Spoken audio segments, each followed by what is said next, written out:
하나님의 말씀은 고린도전서입니다. 15장 57, 58절 284페이지 284 고린도전서 15장 57절 58절 같이 한 목소리로 봉독해 보겠습니다. 시작. 우리 주 예수 그리스도로 말미암아 우리에게 승리를 주시는 하나님께 감사하노니 그러므로 내 사랑하는 형제들아 견실하며 흔들리지 말고 항상 주의 일에 더욱 힘쓰는 자들이 되라. 이는 너희 수고가 주 안에서 헛되지 않은 줄 알미라. 아멘.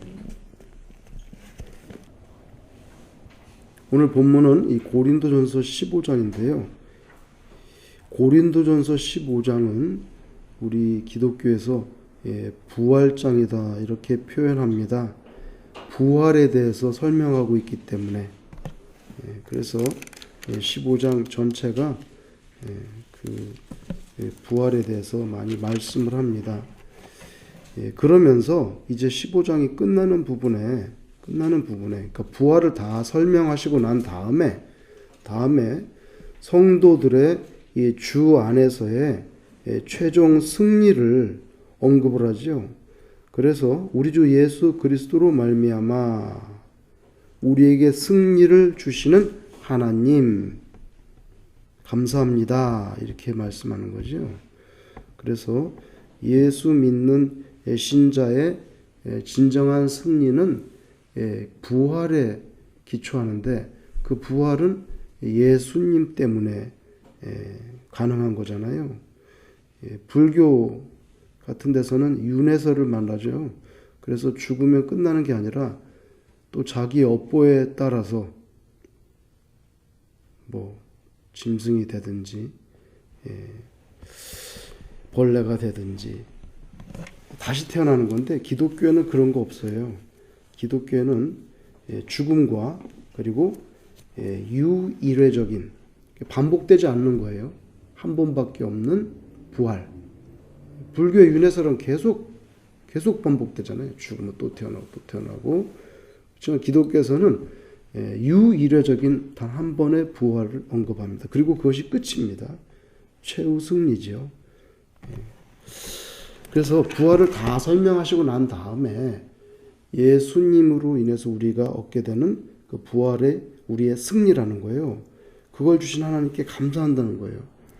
여러분 15장의 많은 부분을 할애해서 부활에 대해서 설명한 이유는 고린도 교회 성도님들이 부활을 잘 믿지 못했기 때문입니다. 의심했기 때문에. 사람이 죽은 다음에 다시 살 수가 있는가? 그럼 예수님은 또 살았다고 하는데 우리도 죽은 다음에 다시 나중에 사는가? 믿지 못하는 거예요. 믿지 못하는 거예요. 그래서 믿음이라는 것은 정말 선물이라는 거예요. 그게 뭐 아무리 공부를 한다든지 자기가 무슨 자신의 그 선행을 쌓는다든지 아무리 해도 그 믿음이 없으면 뭐 하겠습니까? 여러분이 잘 아는 알버트 슈바이처 박사는 아프리카의 성자라고 하는데 자기 자신이 의사잖아요. 동정녀 탄생 믿지 못했어요. 죽을 때까지. 아시겠어요?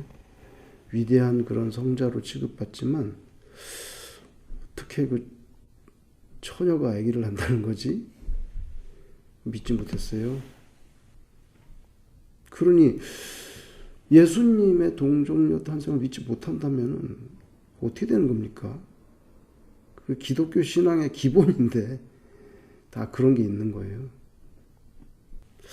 제가 국민학교 5학년 때 경기도 양주군에 살았는데 저희가 사는 동네는 그 높은 언덕에 있어요. 따로 떨어져 있어요. 마을에서. 그러니까 이렇게 고립돼 있어요. 교회 옆에서 살았기 때문에 우리 집밖에 없어요. 교회하고 우리 집하고. 그리고 동네는 저 아래에 있어요. 소위 그 말하는 읍내로 내려가 한참 가야 되는데 읍내로 가면은 막 상가도 있고 가게도 있고 쭉 있는데 거기에 모퉁이를 돌면 양품점이 있어요. 그 어릴 때는 그 양품점이 참 대단해 보이더라고요. 거기 가면 옷이 막 걸려 있고. 그런데 그 양품점 아들이 저하고 같은 반이에요.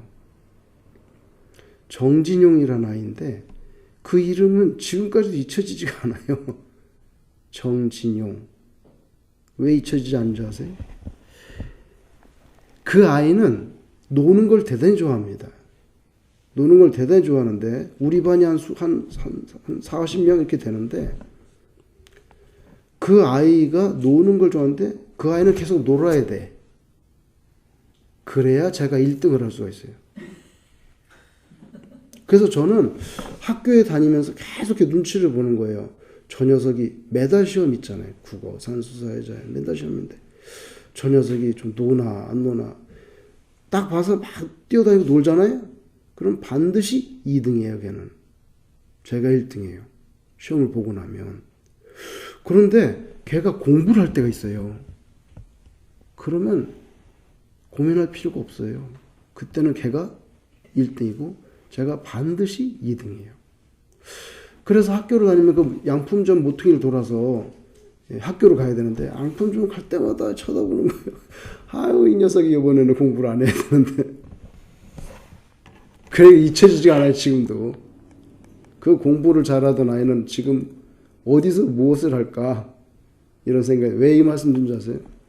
제가 국민학교 5학년짜리지만 굉장히 그 마음이 고통스럽고 요새 말로 하면 자존심이 상하는 거예요. 왜냐하면 내 인생은 내가 결정하는 게 아니고 내가 1등하는 건 내가 결정하는 게 아니고 저 녀석에 따라서 내 인생이 결정이 되는구나. 그러니까 어릴 때 생각하면서 이건 너무 심하다. 어떻게 내 인생이 다른 사람에 의해서 완전히 구조적으로 그렇게 결정이 되냐. 이건 정말 자존심도 상하고 고통스럽다. 근데 걔는 머리가 좋은가 봐요. 공부만 하면 무조건 1등이야. 안 하면 2등인데. 여러분, 성도들의 승리라는 거는요, 누구에 따라서 되고도 될 수도 있고 승리가 안 될 수도 있고 불안한 게 아니에요. 정진용이 때문에 결정이 되는 게 아니고 이미 예수님이 부활하셔서 끝나버렸어요. 다시 말하면 내가 누구에 의해서 승리를 할 수 있고 안 할 수도 있고가 아니에요.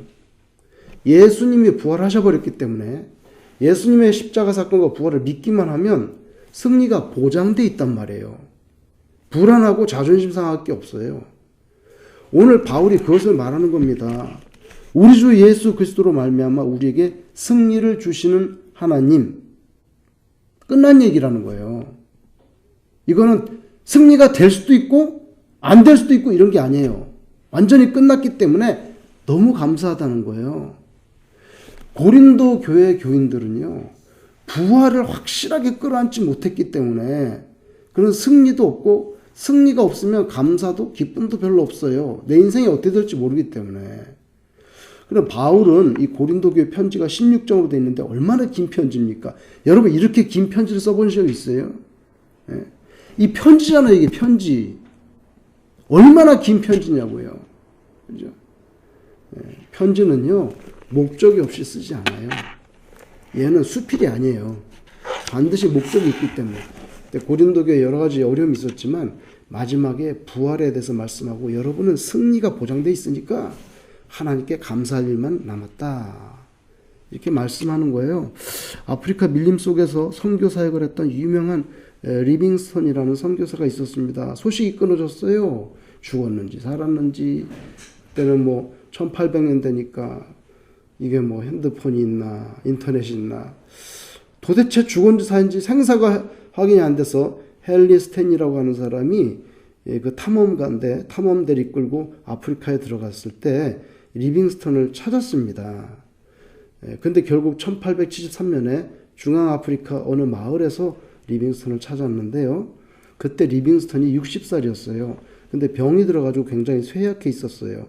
거의 30년 정도 문명을 등지고 아프리카 토인들과 생활을 하는데 스탠리가 이제 그만 영국으로 가자고 몸도 안 좋고 여러 가지 설득했지만 리빙스턴이 아프리카를 떠나지 않고 계속 복음을 전하는데 그가 일기를 남겼는데 1873년 3월 달에 19일 날 마지막 일기를 남겼습니다. 일기상 3월 19일 날 일기를 남겼는데 거기 뭐라고 썼냐. 근데 그 자기 생일이야. 그 날이. 이렇게 썼어요. 오늘 나의 생일이다. 나의 예수여. 그 다음에 나의 왕이시여. 나의 생명이여. 나의 모든 것이여. 다시 나를 바칩니다. 자비하신 아버지 나를 받아주소서. 독생자를 나에게 주셨는데 아무것도 아니지만 모두 바치오니 받아서 사용해 주소서. 아멘. 주님이시여. 아멘. 이렇게 되어 있습니다. 이게 1873년 3월 19일 자기 그 생일에 쓴 일기예요. 나중에 그의 시체는 발견됐는데 무릎을 꿇고 기도하는 자세 그대로 이제 발견이 됐어요. 그의 묘비에는 이렇게 써 있습니다. 이 사람에게는 다른 말이 필요 없다. 그는 하나님의 사랑에 응답하여 살고 응답하여 죽었다. 이렇게 되어 있습니다. 이렇게 되어 있습니다. 묘지에 가면 저는 남의 그 비석에 글이 써 있잖아요. 성경 구절 쓰인 사람도 있고 여러 가지 글이 써 있는데 그거 갈 때마다 그걸 봅니다. 뭐라고 썼는가. 이분은 비석에 그렇게 써 있습니다. 하나님께서 주시는 최종 승리, 천국을 믿었기 때문에 다른 말이 필요 없다. 이 사람은 하나님의 사랑에 응답에 살았고 응답해서 죽었다. 그래서 오늘 57절이요. 대단히 중요한 말씀이에요. 부활에 대해서 많이 설명을 합니다. 사망아 너의 쏘는 것이 어디 있느냐. 이렇게까지 말했죠. 벌은 한번 쏘면 어떻게 되죠? 죽잖아요. 아주 멋있는 표현이에요. 사망아 너의 쏘는 것이 어디 있냐. 그렇죠? 사탄이 예수님을 죽였으니까 십자가에서 한번 쐈지. 근데 끝난 거예요, 그거로. 그러면서 58절에 자, 이제 이렇게 됐으니까 고린도 교회 성도님들은 좀 이렇게 사시죠? 하면서 이렇게 말, 그러므로 내 사랑하는 형제들아. 근데 이 말도 굉장히 가슴이 뜨거워지는 말이에요. 그러므로 내 사랑하는 형제. 이게 뭐 그렇게 가슴이 뜨거워지냐? 고린도 교회하고 바울 사도하고 갈등이 많았거든요. 바울이 고린도 교회 편지하면서 엄청 화가 나가지고요. 분노가 펄펄 끓는 가운데 편지를 썼거든요. 굉장히 분노했었어요. 화가 많이 났단 말이에요. 고린도 교회 성도들이 하도 문제를 일으켜가지고. 그런데 편지 끝날 때쯤 되니까 내 사랑하는 형제들아. 이게 정말 가슴이 뜨거워지는 말이에요. 뜨거워지는 말이에요. 그러면서 견실하며 흔들리지 말고 항상 주일에 더욱 힘쓰는 자들이 되라. 권면하는 거예요. 이제 편지 끝나는데. 그러면서 내 사랑하는 형제님들 견실하며 흔들리지 마라. 이렇게 말합니다. 견실하면서 흔들지 마라. 상황이 어려워지고 환경이 조금 어려워지면요. 사람들이 흔들리죠. 믿음이 흔들려요. 그리고 하나님을 의식하기보다는 자꾸 사람의 눈치를 보려고 그렇게 되는 게 우리의 모습이에요. 그런데 그러지 말고 그냥 좀 확실하게 부활신앙 끌어안고 사십시오. 절대 순종 하나님께, 절대 감사, 절대 헌신, 이런 거는 믿음이 있는 사람에게 우러나는 겉모습이지. 이게 믿음이 없으면 이렇게 그 겉으로 발로가 되지 않아요. 나타나지 않는다. 그래서 환경에 지배받지 말고 좀 부활을 끌어안고 승리하셨으니 좀 흔들리지 마세요. 바울은 감옥에 갇혀도 자유한 상태에도 몸이 병들어도 추워도 가난해도 좀 여유가 있어도 변함이 없어 사람이. 빌립보서 4장 13절 내게 능력 주시는 자 안에서 내가 할 수 있는 건 아무것도 없어요. 나는 뭐 가난할 때도 있고 조금 여유 있을 때 있고 뭐 몸이 아플 때도 있고 건강할 때도 있고 감옥에 갇힐 때도 있고 자유로울 때도 있고 나는 계속 상황이 바뀌어. 그러니까 나는 내가 뭘 하는 게 아니라 내게 능력 주시는 자 안에서 내가 모든 것을 할 수 있다. 이렇게 고백하지 않습니까? 흔들리지 않아 이 사람은요. 왜? 예수를 만나버렸기 때문에. 부인할 수 없단 말이죠. 예수를 만나버렸기 때문에 바울은. 그 다음에 항상 주의 일에 더욱 힘쓰는 자들이 되라. 이렇게 권면했습니다. 여기 세 가지 중요한 말이 나요. 항상 주의 일, 힘쓰는 자.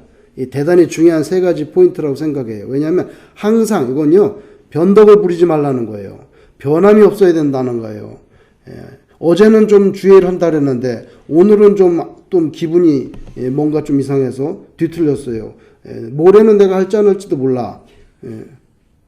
괴로우나 즐거우나 그죠? 뭐 신앙이 기분에 대해서 좌우된다면 하나님이 뭐 그 정도 수준밖에 그 사람에게 아이덴티파이 안 된다는 건데 그래가지고 어떻게 전당 가려고? 그죠? 항상 사람이 좀 초지일관, 그죠? 그 다음에 주의 일 대단히 중요합니다. 교회 와서 자기 일 하려고 하는 거, 그거는 뭐 목사님이든 누구든 마찬가지예요. 성도든 교회에서 자기 인생 펼치려고 하는 거는 잘못된 거죠. 교회에서는 주를 섬기고 예배하기 위해서 오는 거죠. 그래서 로마서 14장 7, 8절에 바울이 우리 중에 누구든지 자기를 위해 사는 자 없지. 자기를 위해 죽는 자도 없어. 죽는 것도 너 맘대로 안 돼. 죽는 것도 주를 위해서 죽어야 된다고요.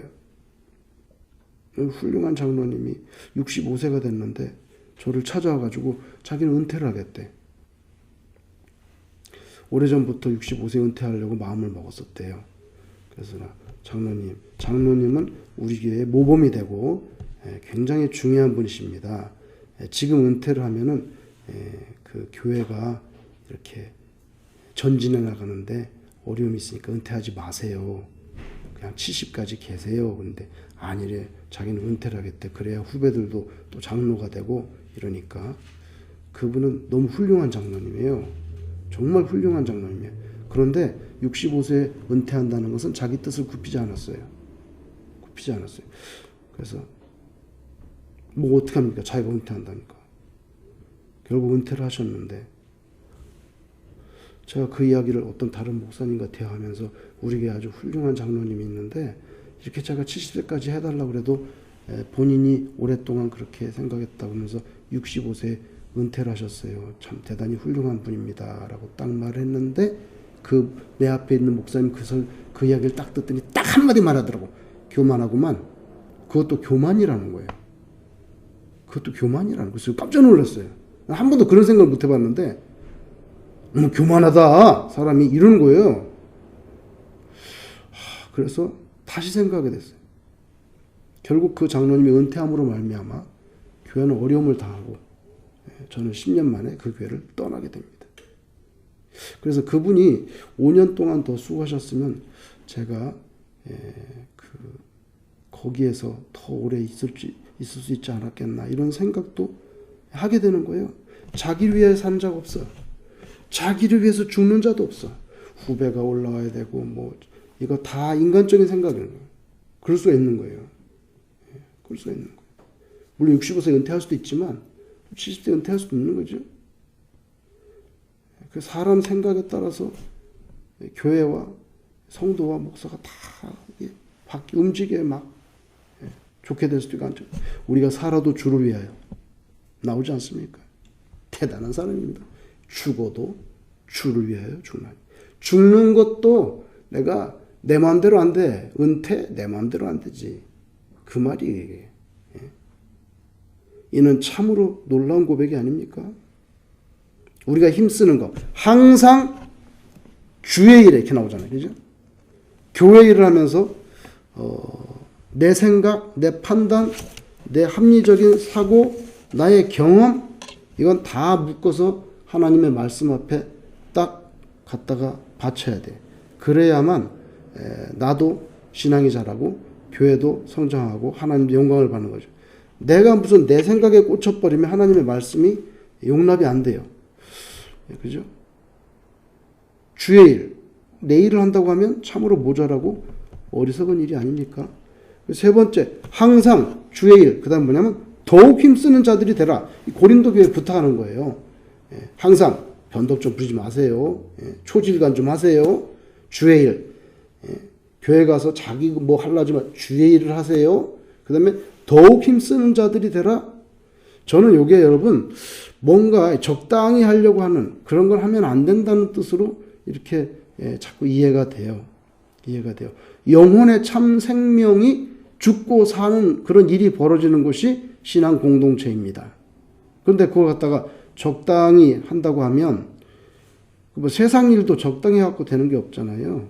그런데 하물며 영혼이 이게 천당으로 갈 거냐 지옥으로 갈 거냐 왔다리 갔다리 하는 사생 결단의 한복판에 있는데 그 뭐 되는 대로 흘러가는 대로 이게 아니라 더욱 힘쓰는 자들이 되라. 어떤 여인이 예수님의 발에 향유를 분 적 있죠. 성경에 보니까 향유만 푼 게 아니라 거기에 또 눈물도 뿌렸더라고요. 눈물만 뿌린 게 아니라 결국에는 자기 머리카락으로 예수님의 발을 닦이는 장면이 나옵니다. 이근변은 고개를 숙이죠. 고개를 숙입니다. 신앙도 깊어지면 깊어질수록 조용하고 겸손하고 말이 없이 충성을 합니다. 더욱 힘쓰죠. 적당히 안 하고. 마지막으로 오늘 바울이 마지막에 뭐라고 말씀합니까? 마지막에 뭐라고 말씀하냐면 이는 왜 그렇게 해야 되냐 이거예요. 왜 항상 그리고 왜 주의 일에 왜 더욱 힘쓰는 자들 왜 이는 너희 수고가 주 안에서 헛되지 않은 줄 알미라. 세상에서는 가끔 헛수고라는 말, 헛수고. 죽도록 일을 했는데 나중에 보니까 의미가 없네. 미닝이 없는 거예요. 아, 그러면 이제 이건 완전 허탈해지는 거지. 그죠? 죽도록 세상에서 일했는데 의미가 없어. 아니면 정말 죽을 고생을 했는데 그 결과들이 나의 수고와 나의 애씀을 배반해버려. 그런 헛된 것을 경험하지요. 우리 인간적인 삶에서는. 그러나 하나님과의 관계성에서 그런 건 없다는 거예요. 네 눈에 아무리 보여도 주를 위한 헌신에 대해서 헛된 수고라는 것은 존재하지 않는다는 거예요. 시편 19편에 보면 말씀을 지키면 상급을 준다 합니다. 마태복음 6장 4절에 은밀하게 주의를 하면 주님도 은밀하게 갚아주신다. 때로 세상에서 보상받지 못하는 것처럼 보일 수 있어요. 뭐 대단해. 신앙도 좋고 헌신된데 사는 게 별로야. 인생이 잘 안 풀려. 그렇게 보일 수 있어요. 그러나 그것은 하나님께서 나중에 천국에서 갚아줄 것이니까 사실은 더 행복한 거예요. 왜? 이 땅에서 그거 뭐 보상을 받으면 얼마나 받겠어요? 뭘 받겠어요? 돈을 받겠어? 명예를 받겠어요? 그죠? 여기 크리스마스 때 성탄 추리하는 거 어디서 하는 거죠? 락펠러 가는 거죠. 어릴 때 가게를 지나가는데 가게 주인 사탕 좀 가져라 그러니까 락펠러가 그냥 아저씨가 주세요. 아유 착하네. 그리고 이렇게 줬다는 거죠. 어머니가 야 뭐 사탕 가지라는데 왜 이렇게 빼고 그러냐. 그러니까 엄마 내가 사탕 해가지고 내 손에 몇 개 들어오겠어. 그 주인 아저씨가 줘야지 많이었지. 어릴 때부터 그렇게 생각해요. 여러분 이 땅에서 헌신하는 것에 대해서 뭐 별로 보상받은 거 없네. 섭섭하게 생각하지 마세요. 하나님이 이렇게 상을 줘야 큰 걸 주지. 내 손에서 그 보상받으려고 찝쩍대봐야 사탕 몇 개 내 손에 들어오겠습니까? 요한계시록 22장 12절에 예수님이 이렇게 말씀합니다. 예수님이 보라 내가 속히 오리니 근데 왜 오시는데요? 내가 줄 상이 내게 있어. 각 사람에게 그 행한 대로 갚아주리라. 이렇게 말씀하잖아요. 그죠? 그래서 예수님의 부활로 분명한 승리가 보장된 성도들에게는요, 항상 주의 일에 더욱 힘쓰는 것, 그것은요, 주 안에서 결단코 헛된 게 없습니다. 젖먹이는 어미는 자식을 잊을지라도, 여러분, 어머니가 어떻게 젖먹는 자기 자식을 잊어버릴 수가 있습니까? 그것도 거의 불가능한데, 혹시 그런 일이 발생한다 할지라도 하나님은 우리를 결코 잊지 않는다고 성경에 말씀합니다. 결국 신앙이라는 건 뭡니까? 헌신한다는 거, 여러분에게 진짜 기쁨이라는 거, 감사라는 거, 기도라는 거, 여러분 이 모든 내용들은요, 결론적으로 우리가 성삼일체 하나님이 살아계신 진짜 신이다, 진짜 하나님이다, 그걸 진짜 믿느냐 믿지 않느냐에 따라서 이게 결정되는 거예요. 결정되는 거예요. 장사하거나 직장에서 일하는 사람들 생각해 보세요. 열심히 일을 합니다. 애를 쓰는 것은 왜 그렇습니까? 영리 때문이지요. 영리. 목적 있잖아요. 확실하잖아요. 그죠? 혹은 사장님께 좋은 평가를 받아서 뭐 진급을 한다든지, 그걸 보상을 믿고 기대하기 때문에, 영리 때문에 열심히 하는 거예요. 공부하는 학생은 시험이 있잖아요. 그럼 등수가 생겨나고, 그럼 상장도 있을 수 있고, 의심할 필요 없어. 이번 달에도 얼마 고사가 있어. 다음 달에도 있어. 정진영이는 공부하면 나한테 문제가 돼. 확실한 거예요. 그죠? 그죠? 그런데 신자는요, 천국이 있다고, 예수 재림 때 부활이 있다고, 그걸 믿으면 항상 주의 일에 더욱 힘쓸 수가 있는데, 그만 그 믿음이 흐리멍텅해 버리면은,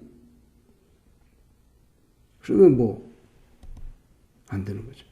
기분 따라 살고, 조금만 시험 들면 방학도 하고, 방학은 막 교장 선생님 없이 자기 혼자 다 해버려요. 자기가 쌓인다 해보고, 자기가 방학했다가, 자기가 계약했다가. 그래서 여러분, 고린도 교회 성도님들에게 오늘 이 말씀을 주셨어요. 부활이 생명입니다. 여러분은요, 이제 결국에는 천당에 가게 됩니다. 천당에 가게 되니까 의심하지 마세요. 의심할 것도 없고 예수님도 만나게 됩니다. 그러니까 이 땅에 계신 동안에 주를 위한 수고가 헛되지 않으니 항상, 그리고 내일이 아니라 주의 일에, 그리고 적당하지 않고 아주 최선을 다해서 헌신함으로 하나님께 영광이 돌아가는 그런 귀한 신자의 삶이 되시기를 주의 이름으로 축원합니다.